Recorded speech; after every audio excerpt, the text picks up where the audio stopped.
Okay, now go ahead. Somebody just say in 2, 3 sentences. How does it occur?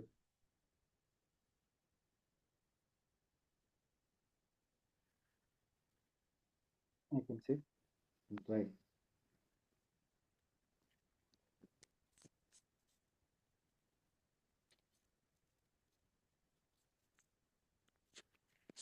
Am I audible now? Yeah. Yes. So I can try to tell. Um, so basically, soul, around soul, there are a lot of samskaras that we have. And so soul vibrates uh, in the desire to get rid of those samskaras.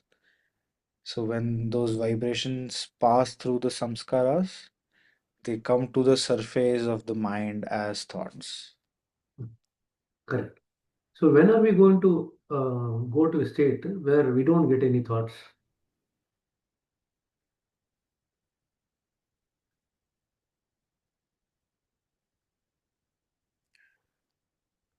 When the desire of the soul is fulfilled, That takes a long time. But before that, I'm saying the 13th point. not in the points, in this context.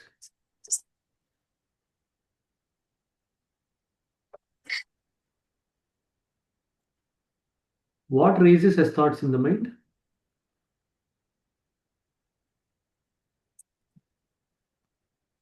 soul's desire for union. Thinking.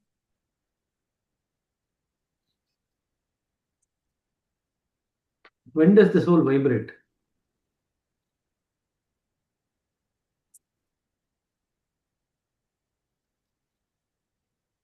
Due to samskaras. Correct. So when the samskaras are there around the soul, then the soul has to be pure. So it vibrates. The more the intensity of the samskaras, the more the vibration of the soul. Right? So suppose you have a scenario where the samskaras are down. What happens to the vibrations of the soul? Reduces, Reduces. What happens to the thoughts? reduces, Reduces. Exactly. Now just imagine a scenario where the samskaras are almost gone, totally gone. What happens to the vibration of the soul now? zero, Almost quite. What happened to the thoughts then?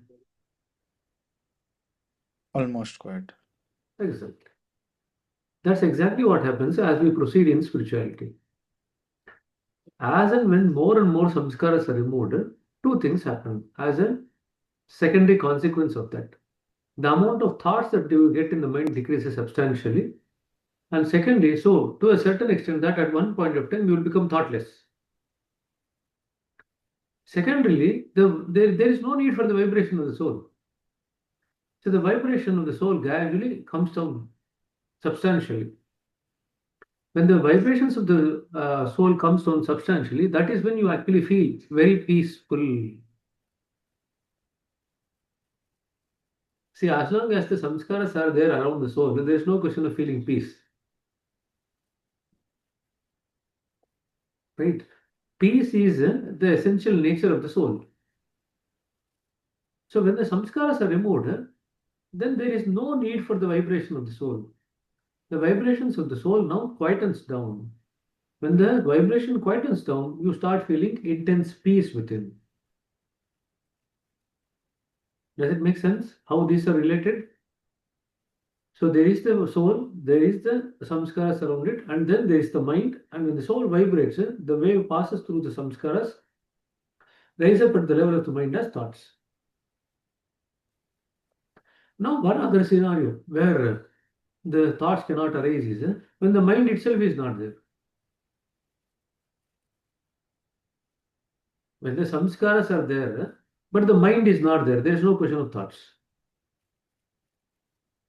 Right? You require all the four.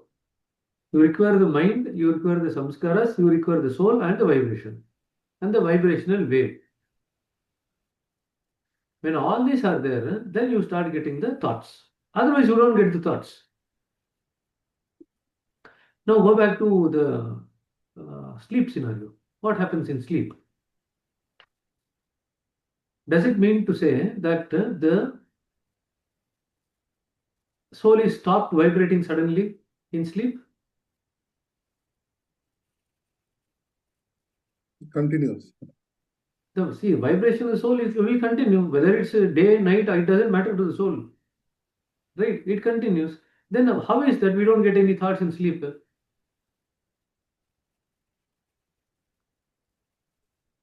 We do, but it's free-flow. It is. Free-flow. The conscious mind is off at that part of time. So when the conscious mind is off, what happens? We could not feel it. You don't feel it at the level of the conscious mind. Now that doesn't mean to say there is no activity in the subconscious mind. Mm. The subconscious mind is in fact very active during sleep also. It's only the conscious mind which is inactive. So we don't feel, in other words, we don't have the same level of attachment to the samskaras as we have during the waking time. During the waking time, the second factor is that during the waking time, we own the samskaras. We are in close alignment or attachment to it, and the mind is very active. During sleep, what happens? The mind goes into dormancy. When the mind goes into dormancy, even though there is activity at the level of the subconscious, it doesn't reach the shores of the conscious mind. Since it doesn't reach the source of the conscious mind, you don't feel that you are actually having thoughts during the sleep state. Does it make sense? During the sleep state, the consciousness changes into sleep consciousness. The mind as a whole, we detach from it. In other words, the mind becomes a mind and the contents becomes dormant. That's the second thing. And the third thing is the subconscious mind is now active, but the activity of the subconscious mind does not reach the shores of the conscious mind. Hence, we feel there are no thoughts in dreams, thoughts in sleep. Now, look at the dream scenario. What happens in dream? Do you get thoughts in dream?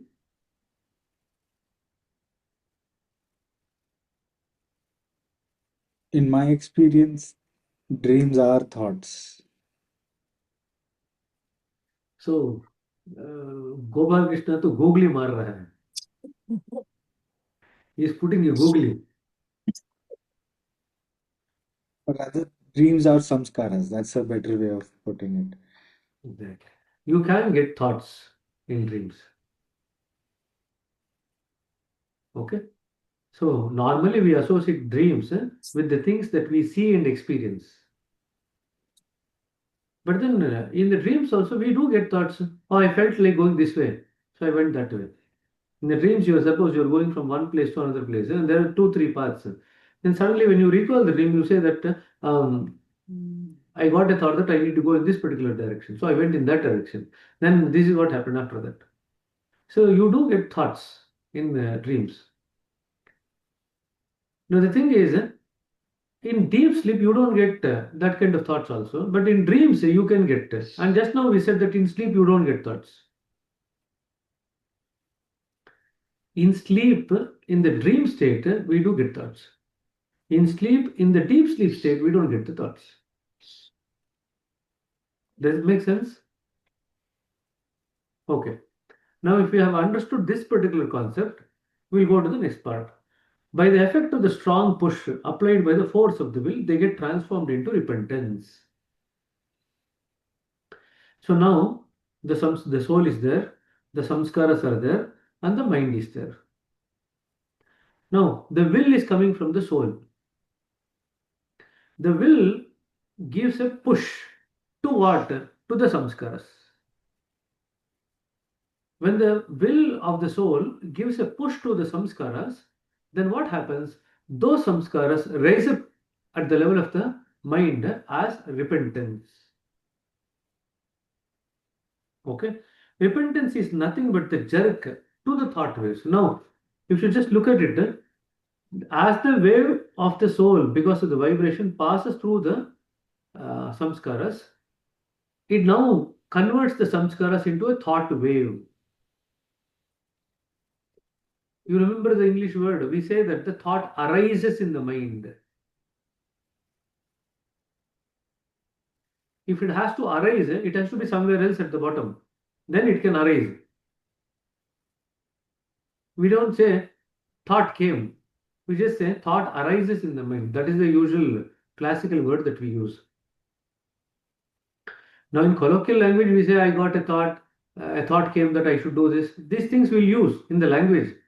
But generally, we say thoughts arise in the mind. Where do thoughts arise? We say thoughts arise in the mind.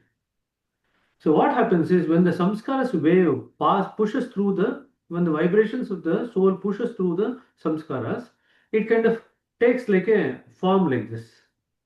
This form is the thought wave. At the top of it is the thought. Does it make sense?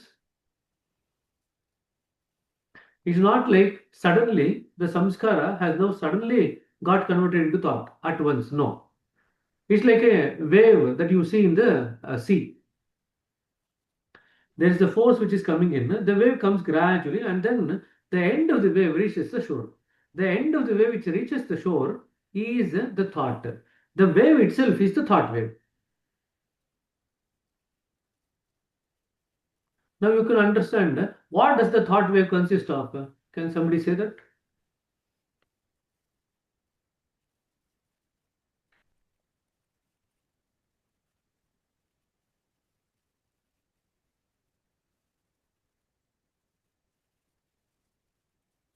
So there is the samskaras, the wave passes through, and then it takes the samskaras to the surface. As it takes through, now remember, since it's a vibration, there is a force in the vibration. There is energy in the vibration. Right? So the thought wave now that is created, it consists of energy. Secondly, as it passes through some of the samskaras, it takes the content of the samskara with it. So the thought wave has the content of the samskara. So it has the content, it has the energy. Then part of the content of the samskara is what is experienced as thoughts at the level of the conscious mind.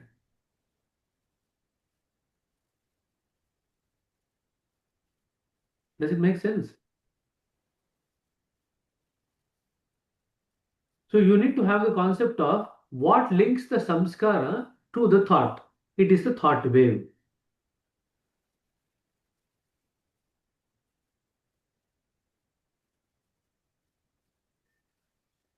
You are lost in the thought wave of what I said.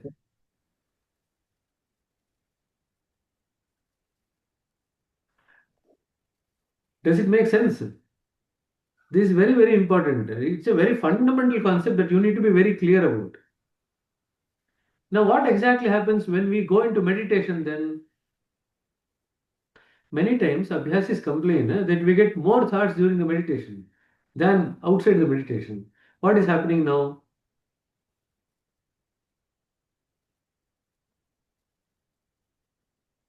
Is it that the soul has started vibrating more intensely during meditation and at other times it's not vibrating intensely? What exactly is happening? Now, since we are closing our eyes and sitting and observing what's happening inside, it looks very clearer now. Normally, we don't do that. We focus on outside. Now, since we are focusing, it is becoming very clearer. What does become the clear? What does become clear? Same process, like the vibration, samskara, and then Correct. All these things. But why do people get more thoughts during the meditation, especially in the initial stages?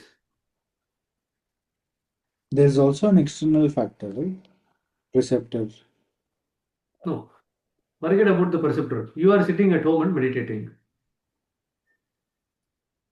Conscious mind generally tries to Okay. suppress the thought. So when that filter is removed, the suppressed thoughts spring up like anything, and so there is that initial gush of thoughts. After that, the regular frequency of the soul, like it depends on the vibration after that. That is one part of the answer. Good. Any other factor?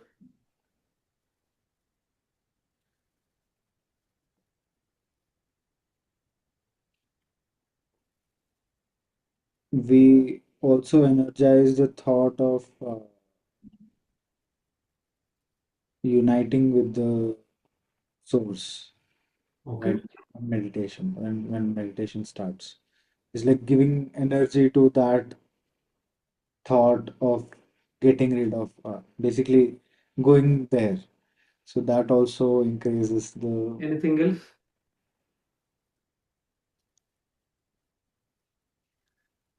More simpler.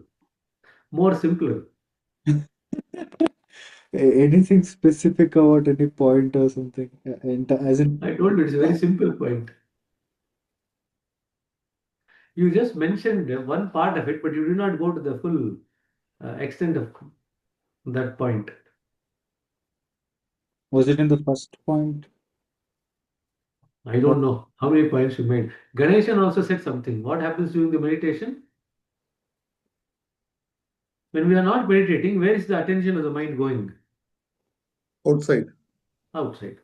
So when the attention of the mind turns inwards, where is it going? heart, Sorry? heart.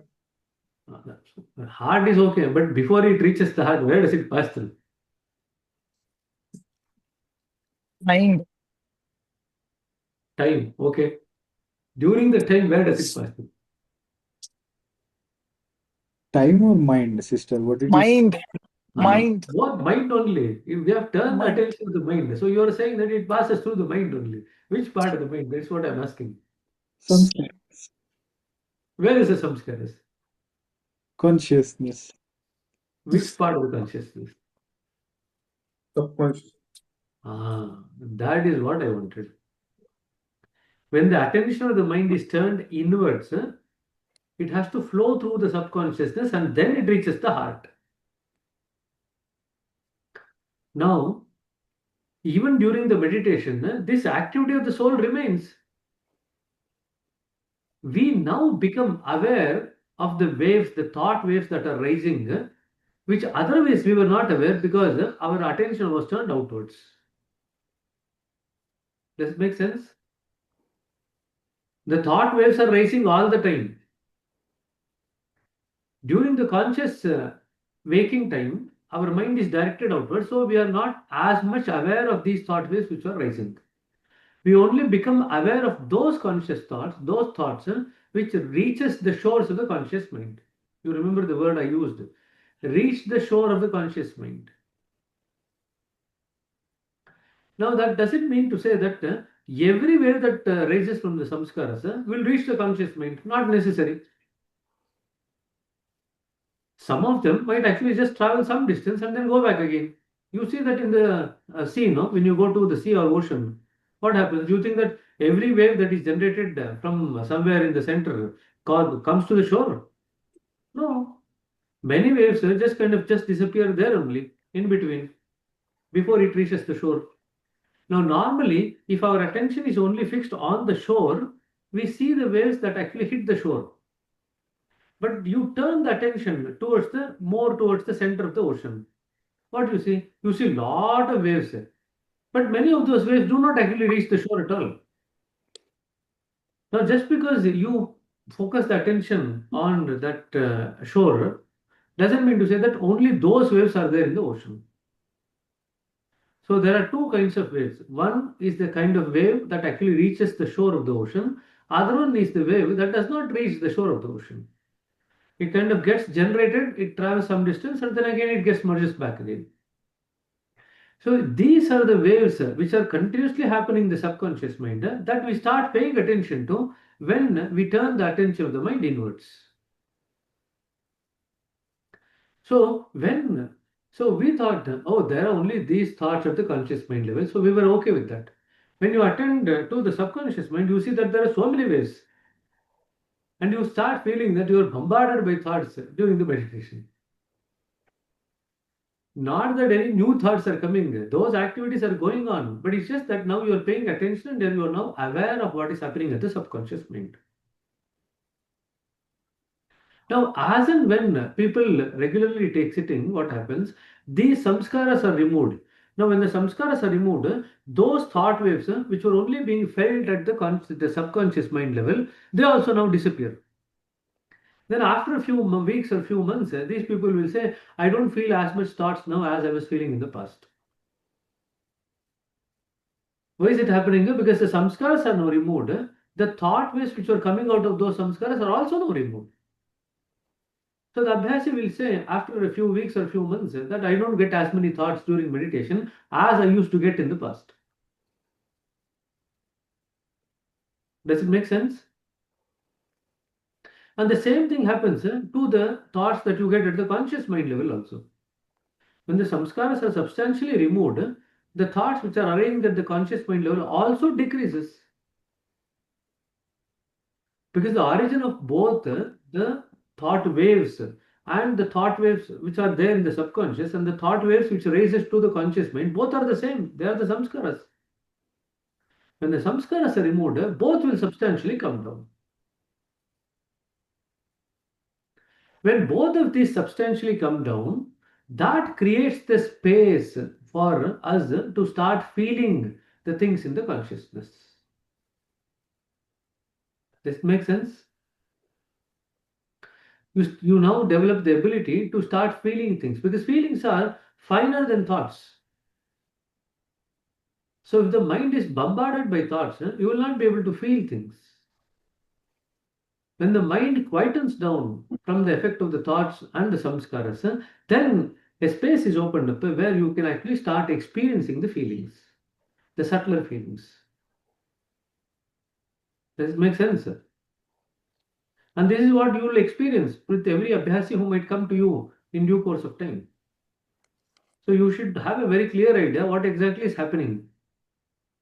What happens during the waking state, what happens during the sleep state, deep sleep state, what happens during the dream state. You should be very clear.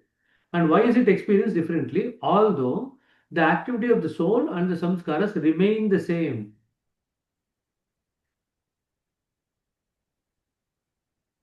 Okay. Now, the next sentence. Repentance is nothing but a jerk to the thought waves. Jerk from what? From the will, which creates a certain extent of a state of vacuum within. So when there is a jerk given to that particular samskara and the thought wave, it is suddenly removed. Normally it is gradually flowing. Suppose a water is flowing and now I push the water with my hand. So what happens? A jerk is given to the flow of the water. Suddenly there is a space created there. Can you see that? You can actually do that experiment today. Don't do by opening the tap in the house itself. Do it outside. So connect the pipe to the tap, then allow the stream of water to flow. As and when the stream of water is flowing, you just with your hand push the water from some level with some force. When you push the water, temporarily you will see that in the flow of the water there is a kind of a gap there, temporarily, right? When you say that, that is the vacuum that Babaji is talking about. When that push is given by the will from the soul to the samskara and the thought wave, temporarily a space is created, and that is the vacuum. The flow from, so when that vacuum is created, the flow from above gets diverted towards it in order to keep up its uniformity with nature. Now, in this example, when we push the water and that vacuum is created or that space is created, what fills it up immediately?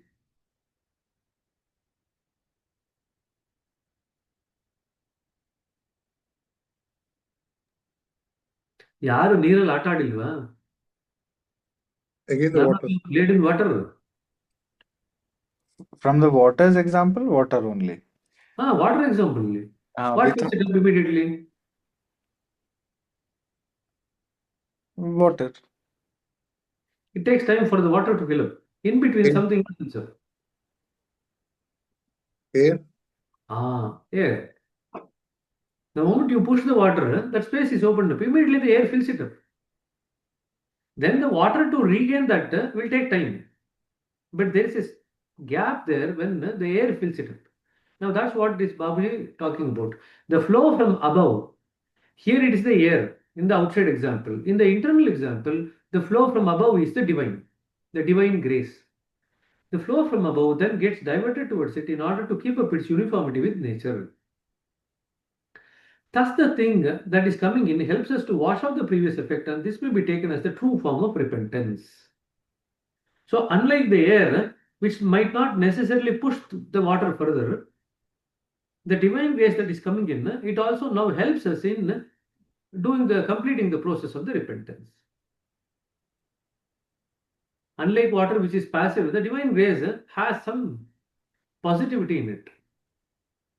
It helps us in throwing out the samskaras in the form of repentance. Whatever else is left off, that is also now thrown out because of the divine grace.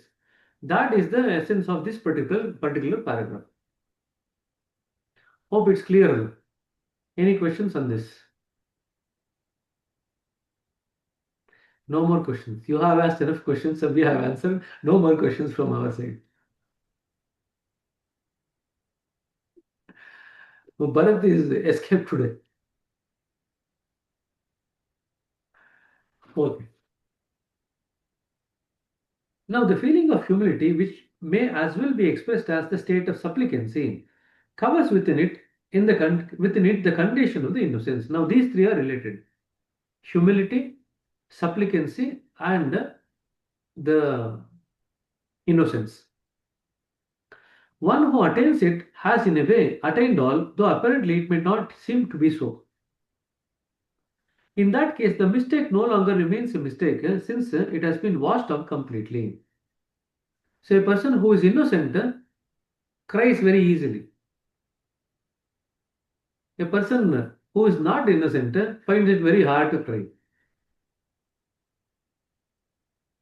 Have you seen that? And that's one of the things that happens as we pass through the spiritual journey, that our tendency to become emotional and cry increases. Okay, now you have to look at yourself. Am I able to cry easily? And if I am able to cry easily, for what am I crying? And if you regularly cry without any reason, then you have to come and see me.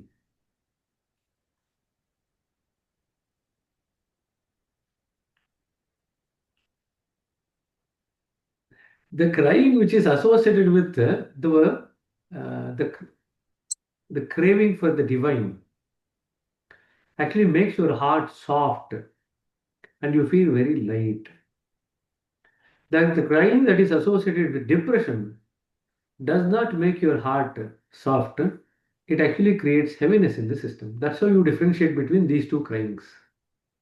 Both of them cry. One for a spiritual reason, other one for a material reason. Sometimes without knowing. So a spiritual person cries because of the craving for the God. And that cry makes the heart soft and they also feel light. A materialistic person cries for something materialistic, a wish not being fulfilled. That does not create any softness in the heart. Neither does it create any lightness. It in fact creates more heaviness.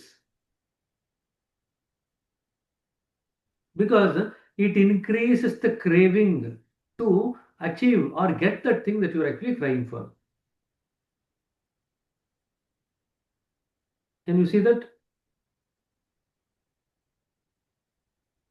A person who is crying from a spiritual perspective will not become adamant because their heart is now softened. So they become more supplicant, they become more adjustable. But a person who is crying for material things, say with depression, they actually become more and more adamant because now they want that thing for which they are crying. So they become adamant. See, you can easily differentiate even the crying from a spiritual realm versus a materialistic realm. So before you come to me, you can check yourself with all these criteria and then see which box you fill in. Depending on that, you can decide whether you want to access some service, professional service. Now, we don't go into the depth of so many things. Just the act of crying. How do you know that the person is crying for a spiritual reason or material reason? These are the things to be looked out for. Okay. So listen to the recording and make a list of the points to differentiate between the crying. Crying for spiritual reason versus crying for materialistic reason. Okay. Now, when we cry in that way, the crying is possible only when the filter of the ego is diluted. When the filter of the ego is very strong, it suppresses crying. When the filter of the ego is now refined, what exactly happens is the push that is coming from the will of the soul through the samskaras and the thought wave, that actually creates a kind of a humility, because the space is vacant. When the space becomes vacant, the coverings around which the ego needs to cover now decreases. The intensity of the ego decreases. When the intensity of the ego decreases, we are now in a natural state of surrender. When we are in a natural state of surrender, we are also more down to earth and humble. Have you seen? When people are in that state, they listen to you. But when people are actually adamant because of the crying for a materialistic thing, rather than being adamant, they being listening to you, they actually become even more adamant. In a spiritual crying, something is removed from the system. When something is removed from the system, you feel lighter and the ego is refined. To that extent, you are now more amenable to listen to somebody. Now, when you cry for a different reason, at that crying, there is no question of something being removed. You are now adding energy to that particular thought and you are desperately crying for that particular object. So rather than something being removed, you are adding more to it, more to the wish. So when something more is added to that wish, then the ego now has to cover that also. So the ego now becomes more stronger rather than refined. Since the ego becomes more stronger, there is no question of developing humility, or there is no question of feeling of surrender. Both will not occur. Does it make sense? So next time when you people become emotional or crying, you should be able to differentiate between the two, provided you have maintained the awareness. If you get lost in the crying without knowing why are you crying, then there is no question of differentiating between these two. During the crying also you should remember, this is what was told to me. What is this crying? Why am I crying for? Is it a spiritual reason? Is it a materialistic reason? You should be aware during the time of crying. Then you will be able to differentiate easily. Many times people talk about many different things that they see, different colors that they see. I'll tell them immediately, you have to check what is the feeling that is associated with the colors that you're getting. Other things is that people say that they tend to see a lot of sceneries. We also say, what is the feeling that is associated with the sceneries that you're seeing? There's a lot of imagination, no? So I'll check them. I'll tell them, if you are getting some sceneries in meditation, immediately check the factor of imagination. Are you imagining it or is it just happening by itself? So both these things need to be checked. We keep saying no imagination in meditation. Now the sceneries are rising.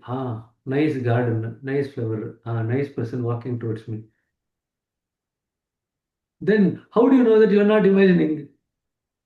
Now you cannot check the imagination retrospectively. So if somebody were to ask you, did you imagine or was it real? What is kind of an experience that was just happening? You will not be able to say. You will say, I didn't imagine. But you will say, I'm not sure. So when you see the things in as vision inside during the meditation, immediately you have to check. At the same time, am I imagining or not? Is my imagination factory closed? If it is shut, then you can say that this is something that is happening because of the effect of the meditation. Likewise, when we see colors, we have to immediately check for the feelings associated with the colors. So say some colors of different points that you see. Now you have an idea after having read spiritual anatomy. When we see these kinds of colors, this is what it indicates. One of the possibilities that the work is occurring at that particular point. Now, if the work is occurring at a particular point, then the next thing is, am I feeling the conditions associated with that particular point? That's something that you have to check. Now, that indicates that you are actually aware to the work of the meditation that is happening.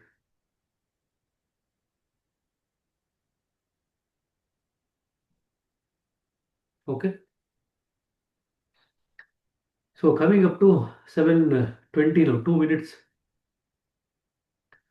In that case means when the person is innocent and they are able to cry off with repentance, the mistake no longer remains a mistake since it has been completely washed off. When you cry, the mistakes go out with the crying. You have washed off those mistakes. Okay. So we'll stop that and then the next phase of the devotion now comes in, that will continue from there. Okay. So no more questions, sir. You have one more question. Go ahead. You explained the vibration of the soul, the samskara, and everything automatically. So this is a normal process where happens to everyone, irrespective whether practice or not. Correct. And what is the effect of the cleaning here? Because soul is automatically trying to clean the samskara and remove and everything. We have a system, something called cleaning, and we are trying to do. Is it the same, something like a repentant, which we are talking? Is the same? Not necessarily. Not every samskara will give right to repentance. Not every samskara. There's some kind of samskaras where there is guilt associated. That is what gives rise to repentance. Not every samskara. In fact, majority of the samskaras are removed by the cleaning process. So those guilty samskaras are very heavy. That is where the prayer comes in to help us to remove the guilt-filled samskaras. So this is specifically related to the guilt-filled samskaras. Where there is no guilt, those samskaras are automatically removed by the cleaning process. The nature also helps us. So in other words, the nature is already doing some part of the thing by itself and through the soul. Both are occurring simultaneously. By the process of cleaning that we undergo, we are helping the nature. That's why in Sahaj Marga, we don't go against nature. We take the help of the nature in our journey. That is what happens. That's why we progress faster. We are allowing everything that the nature is doing to us to continue. Along with that, we do this to accelerate that work.